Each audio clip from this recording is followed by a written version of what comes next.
What is up, everybody? This is Marshall Lee of DonkeyJawProjects.com, and this is the Early Bird Artcast. And today we're going to be talking to you about are you good enough? Are you even good enough to do this comic stuff? Are you good enough to make comics? Are you good enough to publish comics? It's a big question. It's something that I've heard some people ask me and other people. And the thing is I kind of came up with this a bit of an epiphany, and I'm kind of testing it out here. Let me know what you guys think about this. Um, basically, I was thinking about, when are you good enough to publish? Because, sometimes you get into this rut where you're like, man, I like to draw, I like to make comics, I like reading comics. Um, but I look at other people who do it really well, and I'm like, maybe I'm not quite good enough. I'm not like them, or whatever. Should I even try, to like publish and stuff? I feel like almost every time I make a comic after I'm done, I kind of feel like that, and I feel like I need to kind of get my skills up before I do my next comic. And I think a lot of people on a lot of different levels feel this. Even professionals, I think you can kind of feel this. But the kind of epiphany that I kind of came to while talking with some friends and stuff is basically, think about certain artists that you look up to and look into some of their earlier work. Um, One person I came to realize, I didn't realize Jim Lee, before he really became famous, he did a book called Alpha Flight. He also did Punisher War Journal, which he is a little more known for. But if you look at those issues in Alpha Flight, the style isn't quite up to where, he's at when he's doing X-Men and stuff like that. And the thing is, you know, these people, I mean, Jim Lee is obviously well known. He's kind of the artist. He's like the guy that kind of a lot of people have modeled their style after. Yet at the same time, you don't really know him for Alpha Flight. You know him for X-Men. You know him for Wildcats. You know him for, Batman and what he's doing at DC now. So the thing is like, whether you're good enough or not, um, you know, people are going to know you for what they know you for. They may not know you for like your earlier work, and that's kind of okay. But some people will know you from the beginning, and they'll be like really excited and happy to kind of see the progress. And I don't know, like it's interesting to watch how an artist progresses. And also, if somebody does come to find out about you when you're doing a lot better and stuff, they can look back, and if they're be encouraged by what you've done in the past. But I've also heard people say that, putting out lesser work can be a detriment to your career. And we have seen examples of that with like people like Rob Liefeld. And I'm personally a fan of Rob Liefeld, but there's obvious examples of missteps with him, and obvious and kind of numerous, to be honest. And it kind of has hurt his it's hurt the perception about him. It doesn't seem to hurt him in sales, but so today I have two people here to discuss this with me. And if you're in the chat or even in the comments later on, please let me know what you think about this and what we're talking about. But today I have Teresa and Russ. How are you guys doing? Hello. Hi, fine. Yeah, good. Thanks. Doing well. So if you want to check their stuff out, they both have awesome YouTube channels, and they're launching different things as well at times. And there are some links down below. But Russ, do you have any specific place you'd like to point people before we get on this topic? Yeah, like like you say, the YouTube channel. It's always a good place to catch me, and you can pick me up at russleach.com, comicbookblackbelt.com, or go straight to my new book, which is onlydeathcansaveus.com, and you can sign up for my email list there, so you can keep abreast of what's going on and how the book's getting on. Very early stages at the moment, but always happy to have people sign on the list. Awesome. And I'm going to definitely put that link in the description as well. So definitely check that out. And Teresa, what about you? Is there anywhere you'd like to point people to? Well, since we're on YouTube, you can go to my YouTube, which is linked in the description, Teresa del Pilar. But yeah, that I don't know how you can link to YouTube. So yeah, just look for me in the description, and then all my links are in the description of the videos. Awesome. Cool. So Russ, what do you think about this? Do you think there's a point where you're just not good enough yet, and maybe you should hold off on publishing, or do you think you should just kind of publish from the get-go and have people see your progress? Yeah, yes and no. There is always a point, obviously, where you have to be self-analytical and look around you and say, am I ready yet? If you're an artist that's already used to drawing, that is someone who's dedicated their life to it, so you've been drawing since you were a kid, and you obviously have a natural bent towards it. So I'm leaving out the people that have just found that comics are a thing and that they suddenly want to make a comic. And there are people like that. They seriously have to look at their skill sets and, you know, whether they should be in the game or not. But people who have said this is something I want to do and have wanted to do it for a long time, they should be self-analytical, but at the same time, diving in is the best way to learn. And you should, something that I've found for myself, and this took me a long time, and I've only been drawing comics professionally or semi-professionally since 2010. And for the longest time as a comic consumer and as a wannabe artist, I didn't like certain styles. I started off not liking Jack Kirby's style. I was a real purist as far as form and anatomy was concerned. You know that I love John Buscema and artists of that ilk, Adams and what have you. But I came to love all kinds of styles, and the difficulty with looking at other people's styles and going, oh my God, look how good that is.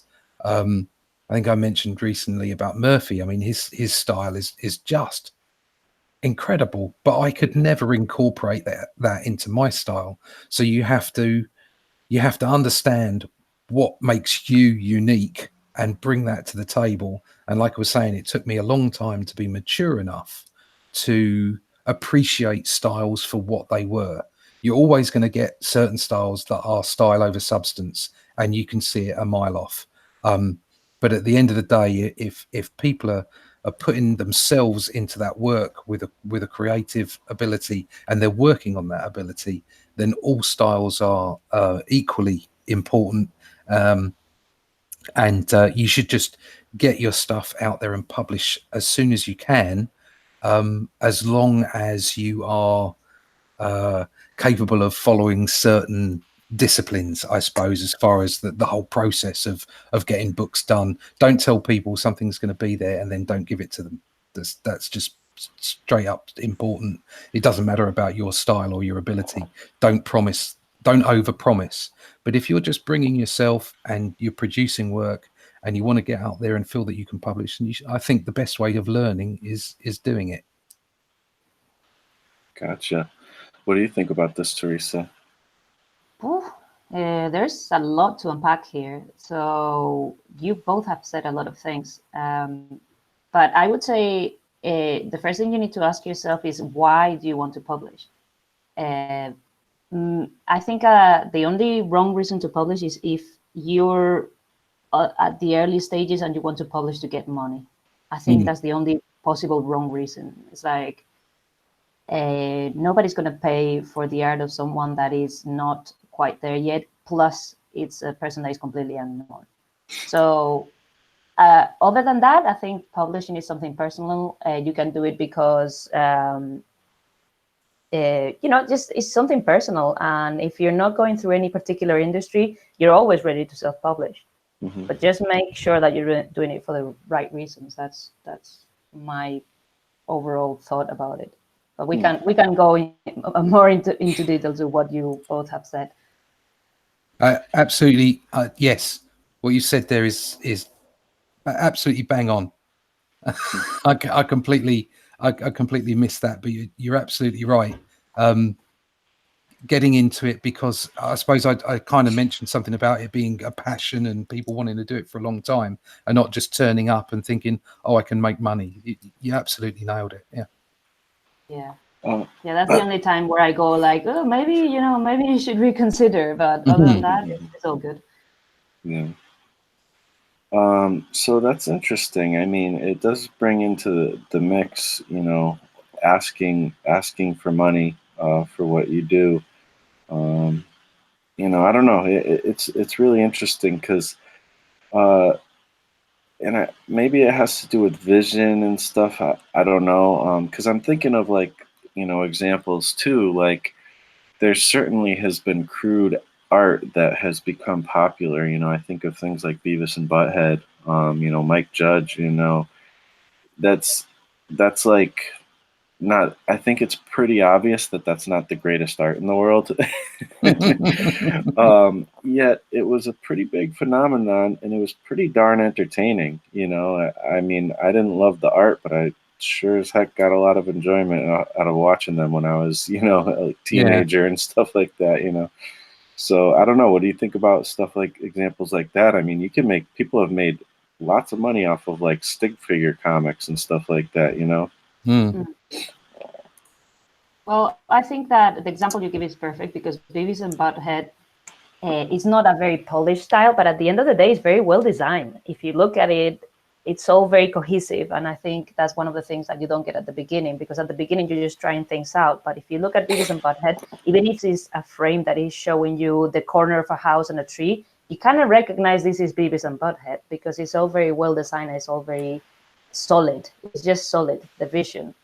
So it's not something that a person has just wiped out and said like, this is rubbish, I'm going to put it out there and do it. No, it's actually a show that was run on MTV. It was one of the biggest channels at the time. So it had two things going on there. It had the fact that it was a very well designed and very strong cohesive vision, and secondly that it had the support of the marketing machinery of MTV. So it's not the same, I would say, as someone that just can't draw and goes out there and says like, buy my comic. It's kind of tough too, though, because it's so subjective, to what's good, art. Speaking, I guess actually I could continue along the lines of Beavis and Butthead. There are YouTube animators and stuff like that out there, and they do all kinds of entertaining videos and stuff, but they don't have, MTV behind them. And but they're funny as heck. One of the most popular YouTubers, I can't remember his name, but he's literally just kind of drawing stick figure animations, and they're really crude, but it's funny as hell. I mean, I guess the value in that is that it's so funny and opinionated and just interesting and kind of like a train wreck. Watch the whole concept of watching a train wreck, type of thing. So I don't know. There's kind of that thing, and I think maybe those are unique examples that maybe don't count as much. But what about the person who is developing their skill, and they're not at the standard of some of these professionals like say Jim Lee or Sean Gordon Murphy or John Buscema or any of these people who we look up to, but they still, they have their idea and they want to, do a Kickstarter for their new comic or something. I mean, should they even try, or should they wait till they're better, or like how long do you wait before you actually try? That's it's a self measure, isn't it? And that's really difficult. because as an artist, we all know that we're never satisfied with what we've done. But I think it is. I think it is worthwhile going back and looking at early art from the artists that inspire you, because it will inspire you to go ahead. Because obviously I'm a lover of John Buscema, and I go look at his art regularly. And I bought a book about him, about his art, and I saw the early stuff, and the early comic strip stuff was. I mean, he was always a masterful artist, but you could see the way his style developed over time until it got to this amazing acute version of his comic book style. And it's the same with Jim Lee as well. You look back at, like you're saying, look back at the old books. So I think looking at those guys and then seeing your own development, but you also have to be as objective as you can be with your own work. So you have to show it, and people need to be able to criticize your work without you getting upset. If you can't take criticism, then don't even bother publishing, because there's always going to be someone that doesn't like your stuff, and they're going to be really mean about it. And that's just the way it is, because there's going to be people that just aren't very nice. I mean, as a younger man, when I wasn't mature enough to appreciate the styles that I currently appreciate, I would have been quite dismissive of some styles and some work. I would never have been rude about it, but I would have been personally dismissive of it. And there are plenty of people out there that will just dismiss your work and they'll be rude. So you've got to be prepared to take criticism, be objective about it, and if you're doing it as a passion, as Teresa said, definitely just jump in, because self-publishing is out there for everybody to do. But don't expect everybody to like your work straight away. And I think if you are going to be doing it as something that you want to do as a career, then you really have to listen to a fan base or an audience or the consumer, whatever it might be, and say, well, am I going in the right direction, or is this just not picking up traction? And if that means that that's my art that's not working, rather than writing or something, then you have to go away and try and develop it. And art classes are, constant practice. I can't tell you how much my work has improved over the last 10 years by simply doing it every day.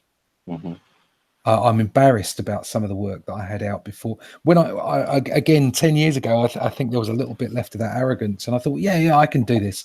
And I came to the market looking for work, and I thought my work was okay. I thought I was doing all right.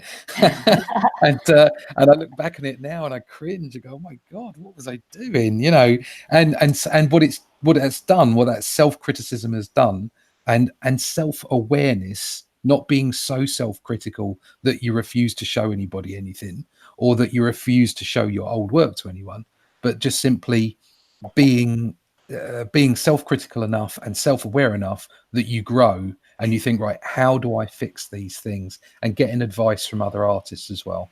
I got some great advice from Jimmy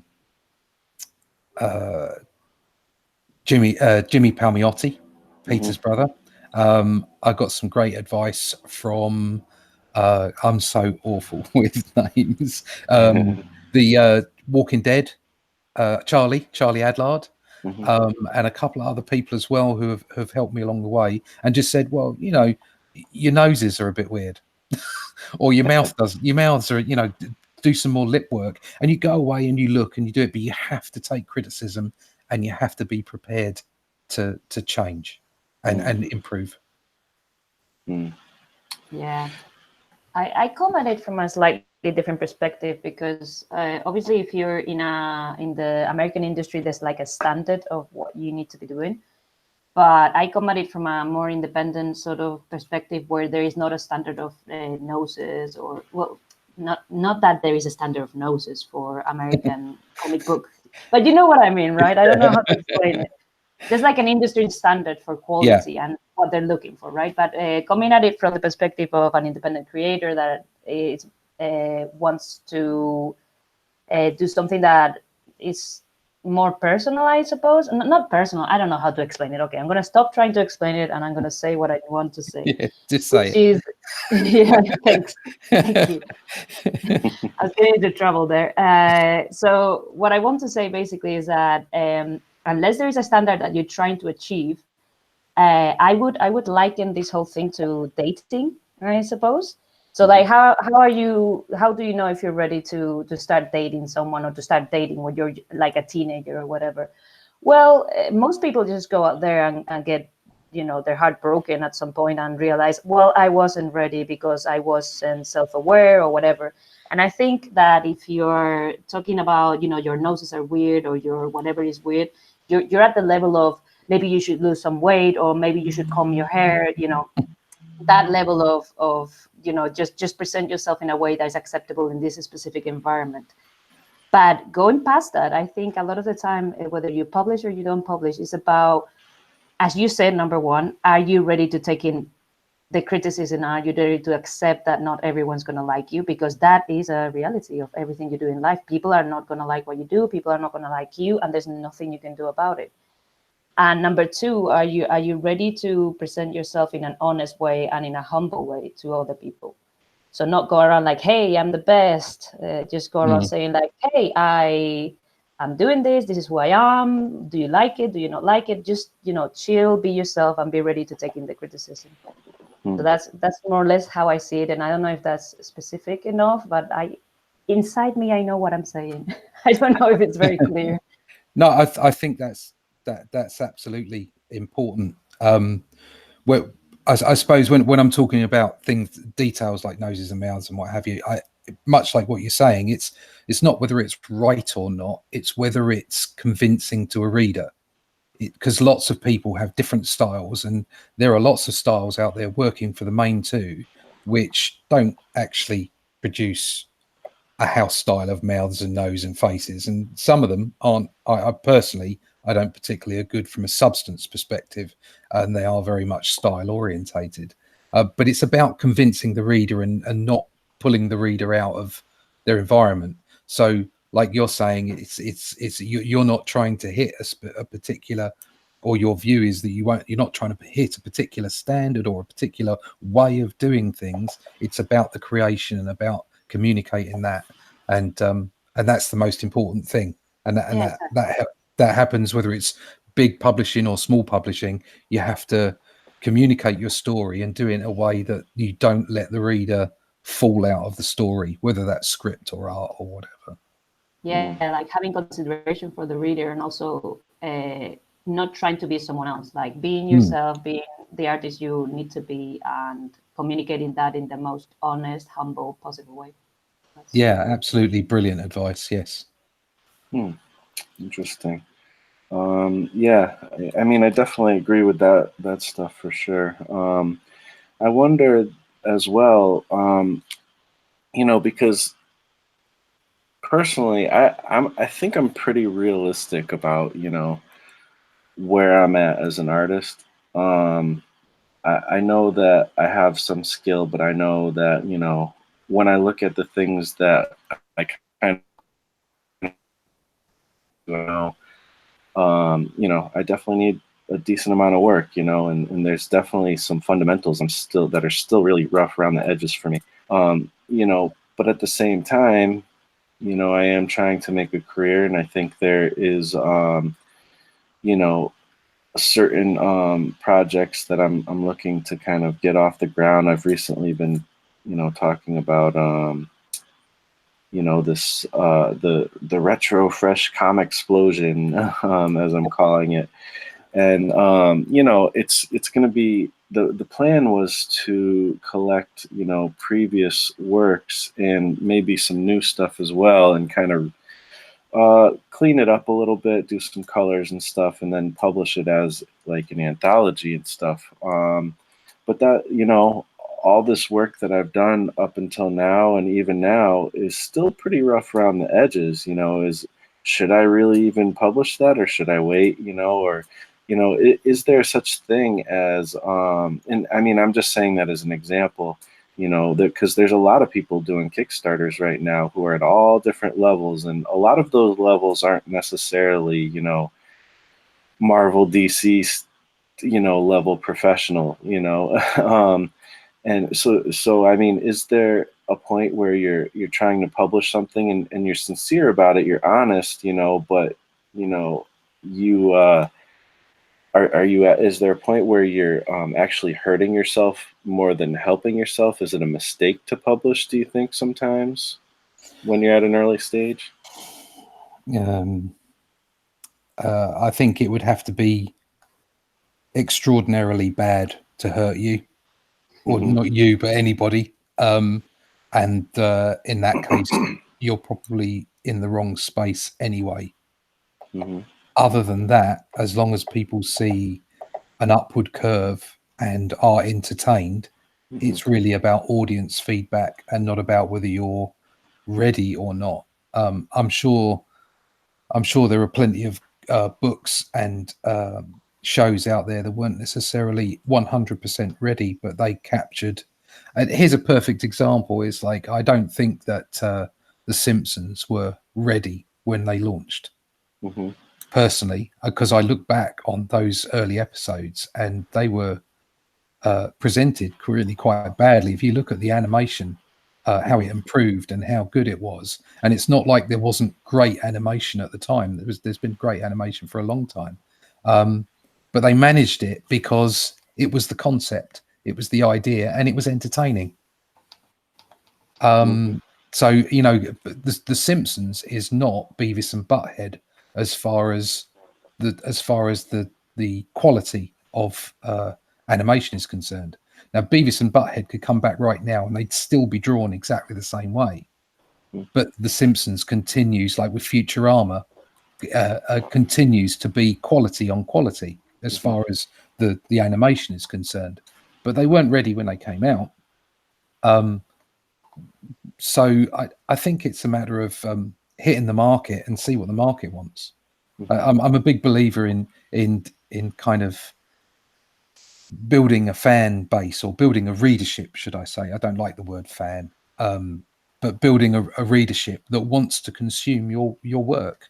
I personally haven't done that yet because I've been involved with mainstream projects and with projects that required that were around, but to be honest, before this sort of uptick in social media, as far as being really present on places like YouTube and what have you, and before I became properly aware of it as well.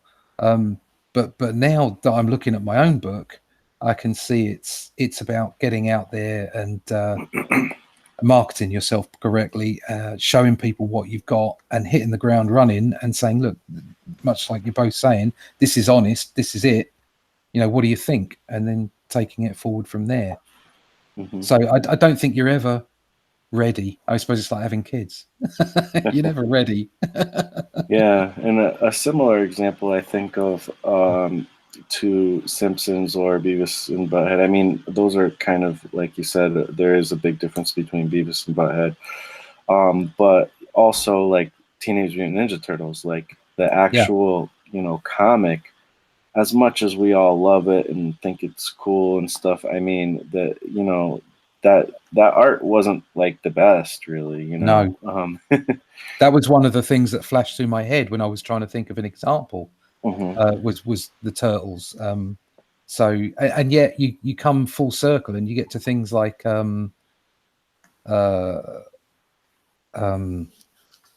what's the one with Morty? Rick and Morty. Rick and Morty. That's it. Rick and Morty. God, I'm so crap with words. That's all right. I'm never going to be a radio presenter. Rick and Morty, and they drew it badly on purpose.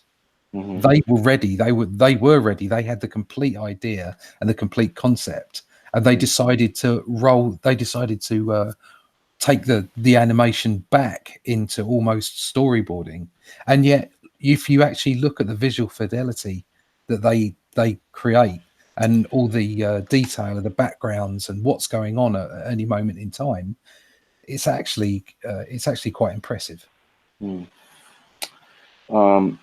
Another thing I want to touch on with you, Russ, actually specifically is, you mentioned that there was some work in the past that you did that you look back on and you kind of cringe and stuff. I mean, do you regret putting that out? Was that a mistake for you to put that out? Like, what do you think about that?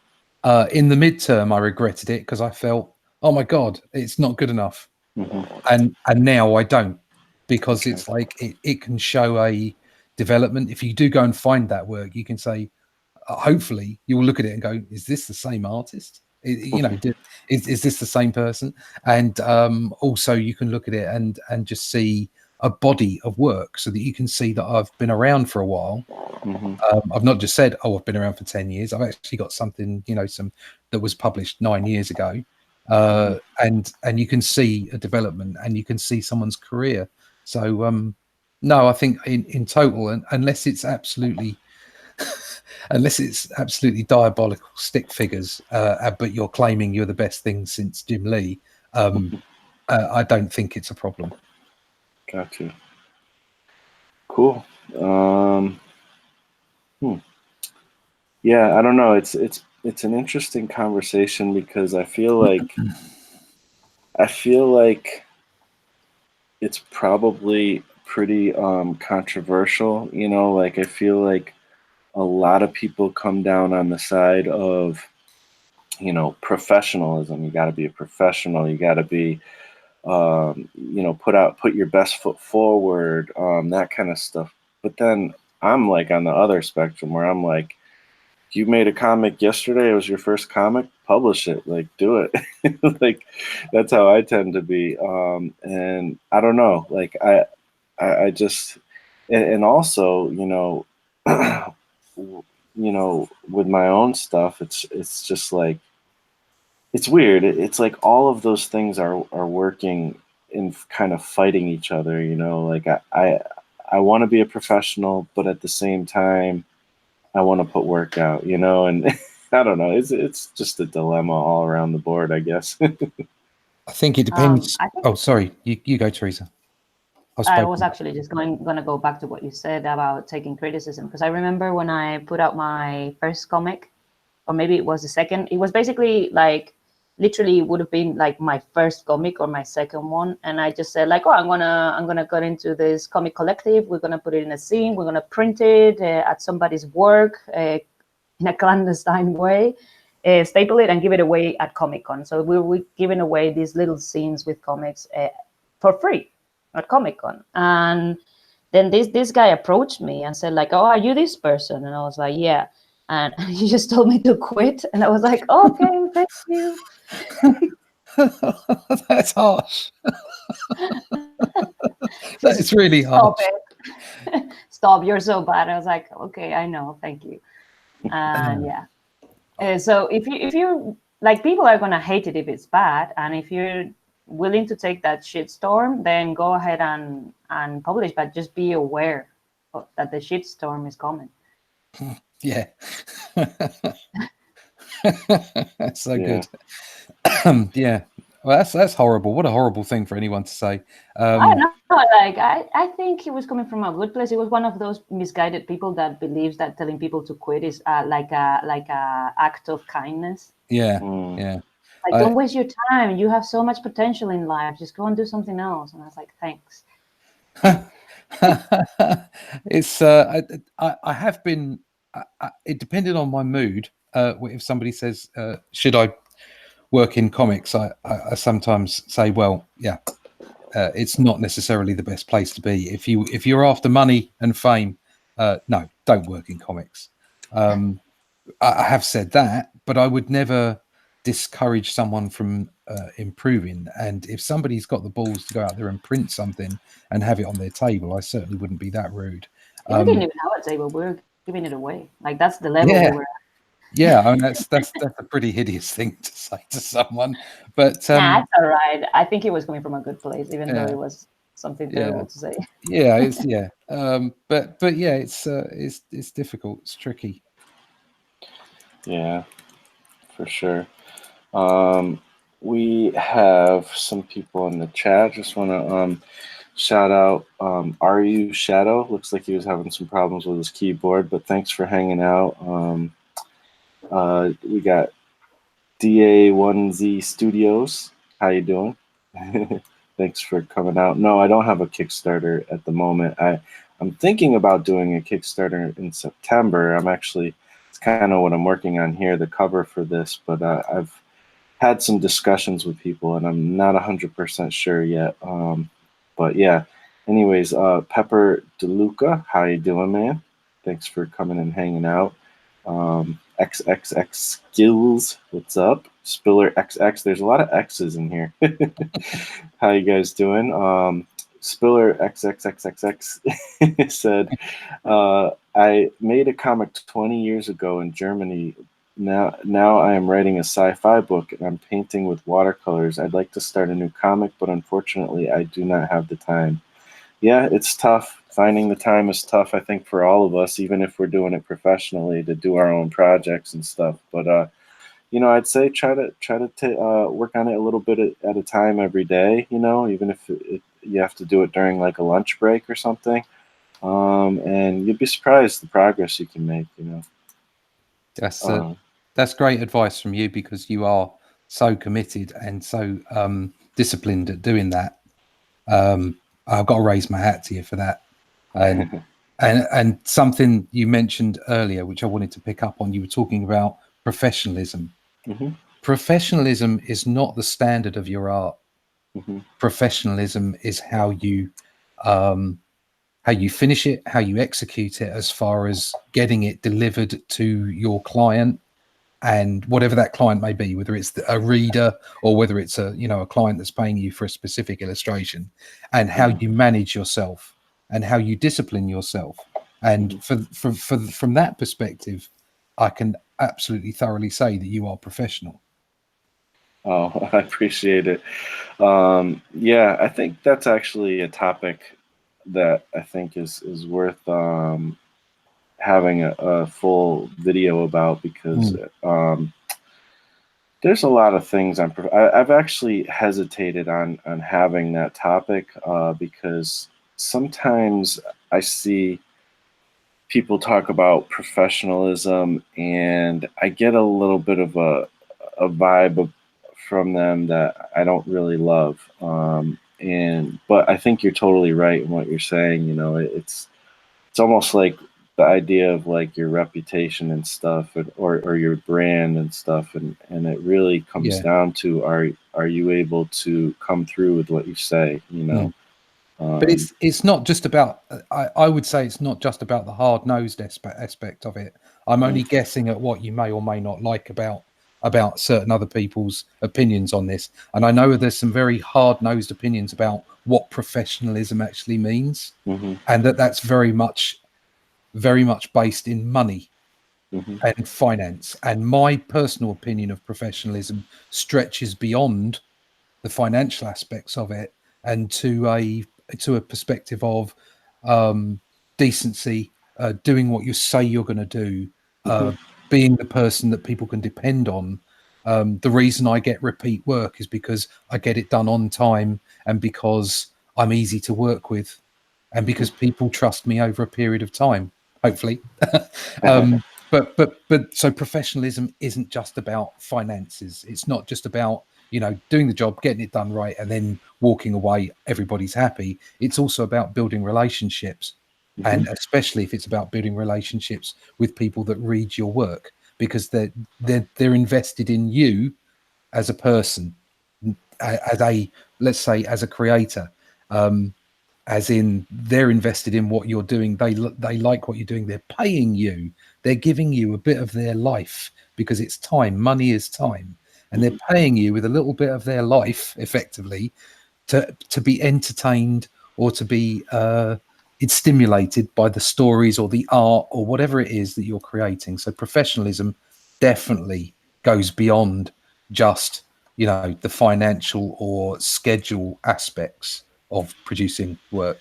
And I think you nail that already. So yeah, no doubt, I would agree. So yeah, I don't know. I think we've traveled around this topic a bit. There's probably more to say and stuff, but we can't go on forever. But did you guys have any other closing thoughts, and also remind people where they can find you? I guess we'll start with Teresa this time. Any last thoughts on where they can find me? Well, any last thoughts on the topic of are you good enough? Any encouraging words or whatever kind of words? Yeah, sure. Like you are good enough. Everyone's good enough. It's just a question of what are your expectations. Just adapt your expectations to the level you're at, and you'll be fine. And you can find me here on YouTube. The link is in the description. Teresa del Pilar. And if you type it, I think I am there. There's another Teresa del Pilar I find out. So be careful. I'm not that lady. I'm the other one. Yes. She's the one with the red smiley face. Cool. What about you, Russ? Where can people find you? And do you have any parting words about being good enough to do this stuff? Yeah, I mean, what Teresa says is it's difficult to find better words than that, to be honest. But be honest with yourself, and always you just keep drawing. If you're an artist, just keep doing it, because that is the only way to improve. And keep looking around for inspiration, but do not copy other people's styles. Be yourself.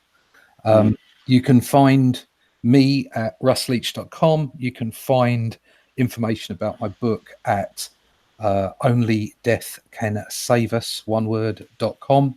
And you can sign up for an email list there, and I'll be shooting out emails to the list within the next month to get things going. And then you don't have to worry too much about things like subscriptions and what have you. It would be nice if people subscribe to my channel. That's always lovely. But if you hit the email list, that's even better. Gotcha. Yeah, and so again, the links will be in the description. The thoughts I have, basically one thing I would say, kind of as some parting, hopefully encouraging things is, there's a lot of different levels of publishing, and if you're feeling insecure about like whether you should publish or not, well, one thing is there you can always, you don't have to publish, like you don't have to do a Kickstarter today and launch this big project. You can do a little web comic on Webtoons or something, or publish it on your own website, or throw it up on Facebook or Instagram or something like that. There's a lot of smaller ways you can publish. You could do mini comics. That's something I've talked about a lot. There's a lot of fun ways, and honestly, I think that you're ready to publish when you're ready, like when you actually emotionally, mentally want to publish. To me, I feel like we're all building towards something, whether it's a hobby level of just creating cool stories, or whether we're trying to become comic book artists as a profession. We're all kind of going towards something, and we have to start somewhere. And I'm personally pretty trigger happy when it comes to the publish button, and I don't see too much of a problem with that personally. So, do your thing, make it happen, make comics, get excited, and you can find me as well at donkeyjaw. Marshall Lee _DJP on Instagram and Twitter, and here on my YouTube channel, Marshall Makes Comics. And I think that's about it, guys. Thanks for hanging out in the chat, everybody watching in the replay, and thank you, Russ and Teresa, for having this discussion with me. No problem. Thanks for doing that. Thank you. All right. Later.